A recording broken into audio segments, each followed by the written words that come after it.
करो, जैसा तुम कहती हो उसके साथ वैसा ही किया जाएगा। बादशाह ने पूरे राज्य में घोषणा करवा दी कि कल सुबह राज्य का हर व्यक्ति शहर के चौराहे पर आ जाए। बीच चौराहे पर शहजादी के महल में चोरी करने वाले दुष्ट नौजवान व्यक्ति को खड़ा कर उसके दोनों हाथ काटे जाएंगे। बादशाह का वजीर जब कैद खाने जाकर नवयुवक को ये खबर देता है तो नवयुवक जोर जोर से हंसने लग जाता है और कहता है, तुम सब पागल हो गए हो, सुबह तक यहाँ कौन रुकेगा? मैं तो आज रात ही बादशाह का ताज लेकर यहाँ से फुर्र हो जाऊंगा। वजीर ने कैद खाने के दरोगा को हुक्म देते हुए कहा कि आज रात कैद खाने के चारों ओर सख्त पहरा लगवा दीजिए। सुबह हुई तो बादशाह ने वजीर को हुक्म दिया, जाओ जल्दी लेकर आओ, उस कमबख्त को उसके हाथ कटते देखने के लिए मैं स्वयं भी बेताब हूँ। वजीर जी हुजूर कहकर तुरंत कारावास की ओर चल दिया। उसने कारावास के दरोगा को कहा, उस नवयुवक को लेकर आओ। दरोगा जब जेल के अंदर जाकर देखता है तो उसे वहाँ सिर्फ हथकड़ियाँ पड़ी हुई मिलती हैं। ये देखकर दरोगा के पैरों नीचे से जमीन खिसक जाती है। वो भागकर वजीर के पास जाता है और बताता है कि हुजूर साहब, वहाँ तो सिवाय हथकड़ियों के कुछ नहीं है, लड़का जेल से भाग चुका है। वजीर बोला, बादशाह सलामत, अब तुम्हें नहीं बख्शेंगे। दरोगा बोला, हुजूर साहब, पता नहीं उस लड़के ने कैसे किया, क्योंकि आज रात तो मैं खुद उसकी निगरानी कर रहा था और थोड़ी थोड़ी देर में जाकर उसको चेक कर रहा था। वजीर बोला, मुझे कुछ नहीं पता, तुम बादशाह सलामत के पास चलो। दरोगा को लेकर वजीर बादशाह के पास पहुंचा और सारा माजरा बताया तो बादशाह का मुंह पीला पड़ गया, जैसे एकदम उसके शरीर से उसके प्राण निकल गए हों। वो आनन फानन में अपने शयन कक्ष की ओर दौड़ा। देखा तो उसका मुकुट भी गायब था। बादशाह को काटो तो खून नहीं।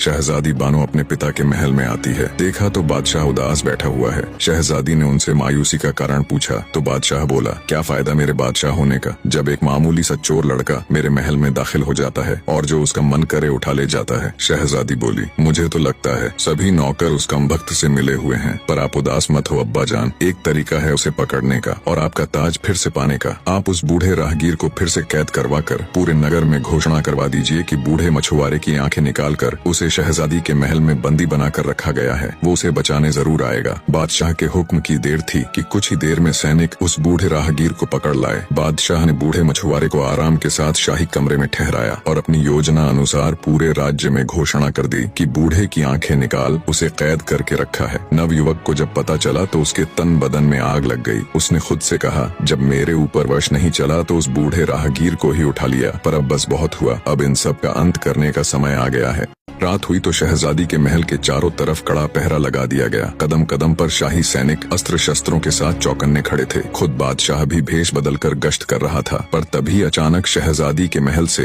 हृदय चीर देने वाली चीख सुनाई दी। बादशाह आनन फानन में भागा भागा शहजादी के कमरे में दाखिल हुआ। देखा तो शहजादी जमीन पर पड़ी हुई है और उसका पूरा शरीर नीला पड़ गया है। तुरंत शाही वैद्य को बुलाया गया। जब वैद्य ने राजकुमारी को चेक किया तो उसके होश उड़ गए। कांपती आवाज में